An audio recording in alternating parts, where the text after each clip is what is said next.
মুখ ফিরিয়ে তাকাস, আকাশের দিকে মুখ ফিরিয়ে তাকাস।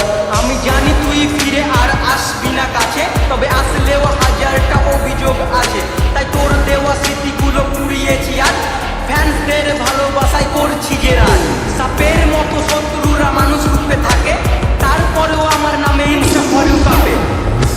দু চোখে তুই ছাড়া কেউ থাকেনি, আমার মতো ভালো তোকে কেউ বাসেনি।